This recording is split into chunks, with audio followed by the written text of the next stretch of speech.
Good morning students, welcome to A1 Education online classes. So कल हमने पढ़ा था सेंटेंस और उसके डेफिनेशंस। आज हम कंटिन्यू करने वाले हैं सेंटेंस के काइंड्स के बारे में। सेंटेंस के काइंड्स कितने होते हैं और हम उनको डिफाइन करेंगे विद एग्जांपल्स, हम उनको और आगे समझेंगे। Okay, so let's start. There are four kinds of sentence. Sentence के 4 काइंड्स होते हैं। लास्ट वाले वीडियो में हमने सेंटेंस की डेफिनेशन और उसके काइंड्स का नियम पढ़ा था, ठीक है, और कुछ एग्जांपल्स हमने पढ़े थे। जो जिन बच्चों ने नहीं देखा है वो पहले लास्ट वीडियो देखेंगे, उसके बाद इसको कंटिन्यू करेंगे, ठीक है। तो स्टार्ट करते हैं। There are 4 kinds of sentence. मतलब मैं बता रहा हूं कि सेंटेंस के 5 काइंड्स होते हैं, लेकिन आपके सिलेबस में क्लास 4 और 5 के स्टूडेंट्स के सिलेबस में बुक में जो काइंड सेंटेंस की है वो 4 ही दी हुई है। तो हम यहाँ पे 4 सेंटेंसेस को ही कंटिन्यू करने जा रहे हैं। Okay, so first one is assertive. Assertive को हम डिक्लेरेटिव सेंटेंस भी कहते हैं। क्या कहते हैं? डिक्लेरेटिव सेंटेंस भी कहते हैं। सेकंड वन है interrogative sentence, third one is imperative sentence, and fourth one is exclamatory sentence. Okay, so ये 4 kinds हैं, ठीक है, assertive, interrogative, imperative और exclamatory, ठीक। फिफ्थ वन होता है ऑप्टेटिव सेंटेंस, जो आपकी बुक में नहीं दिया हुआ है, तो अगर जरूरत पड़ेगी तो मैं उसको कंटिन्यू कर दूंगा। आप रिक्वेस्ट करेंगे, अगर आपकी अकॉर्डिंग आप चाहेंगे कि मैं उसके बारे में पढ़ाऊं तो आपकी रिक्वेस्ट पे मैं एक वीडियो उस पर ही बना दूंगा, ठीक है।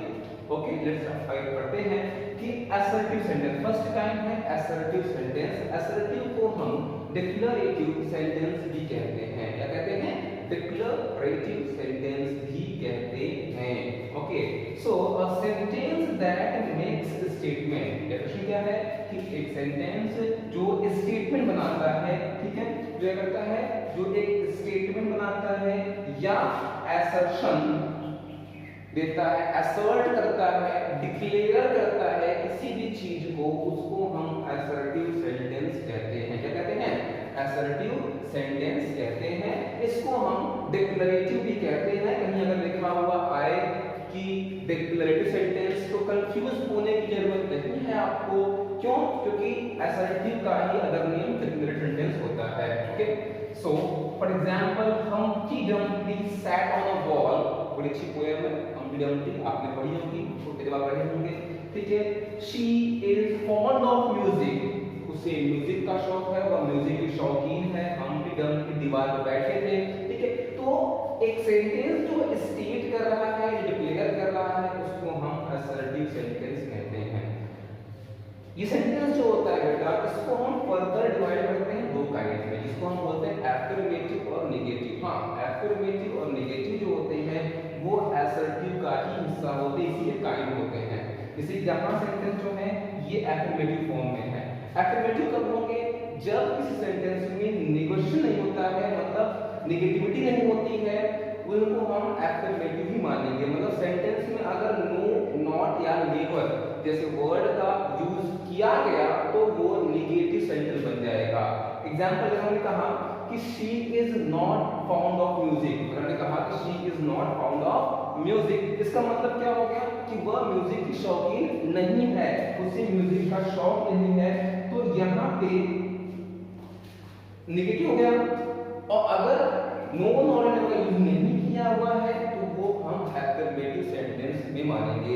एफर्मेटिव नेगेटिव ये क्या है? ये दोनों काइंड है असर्टिव के, तो आपको कंफ्यूज होने की जरूरत नहीं है। सो नेक्स्ट हमारा क्या है? नेक्स्ट है interrogative sentence. Okay, next one हमारा है इंट्रोगेटिव सेंटेंस। क्या है? Interrogative sentence.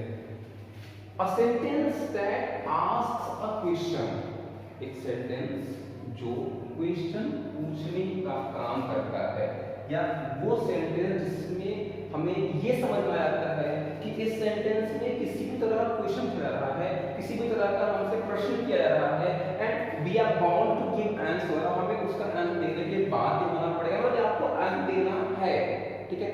तो ऐसे सेंटेंसेस को हम इंट्रोगेटिव सेंटेंस कहते हैं, ठीक है। एक बार और रखना है आपको, वो क्या रहेगा कि it always ends with a question mark. ठीक है, ये हमेशा खत्म होता है क्वेश्चन मार्क पे। तो अगर आपके पास आइडेंटिफिकेशन वाला क्वेश्चन आता है, specially for the students of class 3rd and 4th, कि अगर आपके पास ये क्वेश्चन दिया हुआ है आपके एक्सरसाइज में कि identify which kind of sentence are given below, तो आपको उसमें क्या करना होता है, आपको ये देखना है कि लास्ट में मार्क कौन सा आया है, ठीक है, मतलब फंक्शन मार्क कौन सा है। अगर क्वेश्चन मार्क दिया हुआ है तो आपको कोई डाउट नहीं करनी है, कोई परेशान नहीं होना है, सिंपल सा फॉर्म है कि अगर क्वेश्चन मार्क है तो ये इंट्रोगेटिव सेंटेंस होगा। ठीक, अब बात करते हैं हम एग्जांपल्स की। तो जैसे कि what are you doing here, तुम यहाँ क्या कर रहे हो, कैन यू हेल्प मी, क्या आप मेरी सहायता कर सकते हैं। तो अब इस तरीके से सेंटेंस जो होंगे वो इंट्रोगेटिव सेंटेंस में आएंगे। ठीक है, अब यहाँ ध्यान दीजिए आप कि दो तरह क्वेश्चन मिला आपको, एक में यहाँ पर तो स्टार्ट में क्वेश्चन वर्ड आया है और एक में आपके पास क्या आया है, हेल्पिंग वर्ब, ये क्या मॉडल आया हुआ है। ठीक है, तो जो इंट्रोगेटिव सेंटेंस है यहाँ आपको दो तरह के मिल रहे हैं। एक होता है WH क्वेश्चन, क्या होता है WH क्वेश्चन, ये कौन सा है, ये WH क्वेश्चन है, कौन सा है, ये WH क्वेश्चन है। ठीक, और ये जो है वो है यस नो क्वेश्चन। तो दो काइंड के होते हैं, एक तो क्या कि अगर क्वेश्चन में स्टार्ट में तो क्वेश्चन वर्ड आ गया तो वो WH क्वेश्चन होगा, अगर स्टार्ट में हेल्पिंग वर्ब या मॉडल्स आ गए तो वो यस नो क्वेश्चन होगा। ठीक, तो इस तरह से आपके पास इंट्रोगेटिव के दो काइंड मिल गए, एक काइंड क्या है, एक WH क्वेश्चन है और एक है यस नो क्वेश्चन। हाँ, ध्यान रखिएगा इंट्रोगेटिव निगेटिव भी होते हैं, इंट्रोगेटिव निगेटिव भी होते हैं। जब इंट्रोगेटिव सेंटेंस में नो, नॉट या नेवर जैसे वर्ड्स का यूज किया जाता है तो वो इंट्रोगेटिव निगेटिव सेंटेंसेस कहे जाते हैं। ओके, सो ये आई होप आप लोगों को क्लियर हो चुका होगा। अब हम आगे बढ़ते हैं इंपरेटिव सेंटेंस की तरफ। इंपरेटिव सेंटेंस जो होते हैं इनको हिंदी में बोलते हैं आदेशात्मक वाक्य, मतलब जिसमें आप ऑर्डर देते हो, रिक्वेस्ट करते हो, सजेस्ट करते हो किसी को कोई काम करने या ना करने के लिए, उसको हम क्या कहते हैं, उसको हम इंपरेटिव सेंटेंस कहते हैं। डेफिनेशन है कि a sentence that expresses a command, order, request etc, मतलब और कुछ यानी कि आप ट्रीट करते हो, धमकी देते हो, वो भी इंपरेटिव में आएगा। तो कह रहा है कि कमांड हो, ऑर्डर हो, रिक्वेस्ट हो, ठीक है, तो वो जो होगा वो सब कुछ आपका इंपरेटिव सेंटेंस में ही आ जाएगा। सेंटेंस पढ़ने के बाद ये क्लियर हो जाता है कि क्वेश्चन में क्या कह रहा है, सेंटेंस में क्या कहा जा रहा है। ठीक है, जैसे आपने कहा स्टैंड एट ईज, और जो आप असेंबली में होते हो ना तो वहां पे जो क्वायर मेंबर होते हैं, ठीक है, जो प्रेरक आते हैं, उनमें से एक होता है जो कमांड देता है आपको, क्या होता है स्टैंड एट ईज, अटेंशन ना बोलता है, तो वो स्टैंड एट ईज क्या हुआ, वो कमांड हुआ, तो वो किस में आएगा, वो इंपरेटिव सेंटेंस में आएगा। ठीक, डोंट मूव, हिलो मत, धमकी दे रहा है, रोक रहा है, मना कर रहा है कोई काम करने के लिए, इंपरेटिव में। प्लीज हेल्प मी, कृपया मेरी सहायता करो, रिक्वेस्ट कर रहा है, रिक्वेस्ट कर रहा है, किसमें आ गया, वो भी आ गया आपका इंपरेटिव में आ गया। तो तीन चीजें जरूरी है कि आप अगर किसी को कमांड दे रहे हो, ऑर्डर दे रहे हो, रिक्वेस्ट कर रहे हो, सजेशन दे रहे हो, तो वो सभी चीजें किसमें आएंगी, वो सभी चीजें आपके इंपरेटिव सेंटेंस में ही आती हैं। और लास्ट में हम मूव करते हैं, लास्ट में हमारा क्या है, वो है एक्सक्लामेटरी सेंटेंस। क्या है,